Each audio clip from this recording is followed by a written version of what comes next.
Pérou News aujourd'hui, tout ce que vous devez savoir sur le Pérou. C'est ainsi que la presse chilienne a réagi à la blessure d'André Carrillo avant le duel contre le Pérou.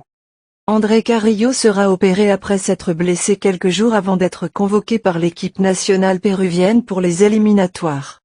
Al Qadisiyah, l'équipe d'André Carrillo, a confirmé sur ses réseaux sociaux que l'attaquant péruvien allait être opéré suite à une blessure aux ischio-jambiers.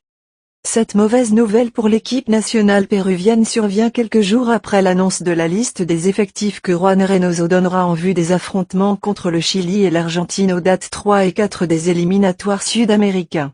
La défaite imminente de Carrillo suscite l'inquiétude à Videna, tandis qu'au Chili, on n'a pas ignoré la blessure du joueur saoudien d'Al Qadisiyah. Le célèbre média chilien BioBio a souligné que c'est la deuxième défaite que connaîtra le Pérou lors de son match contre le Chili, puisque l'attaquant Gianluca Lapadula continue de se remettre d'une opération à la cheville droite, a-t-il noté.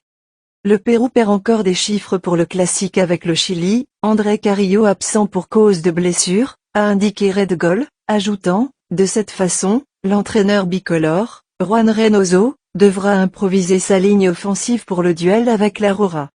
Le Pérou et le Chili dans le tableau.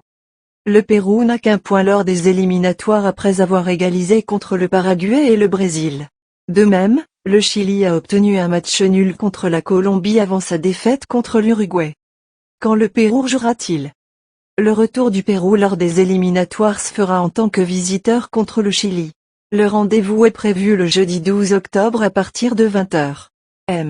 Heure péruvienne, au stade monumental David Arellano, à Santiago. La dernière confrontation entre les deux pays a eu lieu à Lima en 2021 pour le processus de qualification pour Qatar 2022 et où le Pérou a gagné 2-0 grâce au but de Sergio Pena et Cristian Cueva. 5 jours plus tard, le mardi 17 octobre, le bicolore mesura ses forces face au champion du monde argentin, qui compte toujours Lionel Messi. Cet engagement sera le deuxième de ceux dirigés par Reynoso en tant que local. Pérou News aujourd'hui, suivez-nous sur Facebook et Instagram.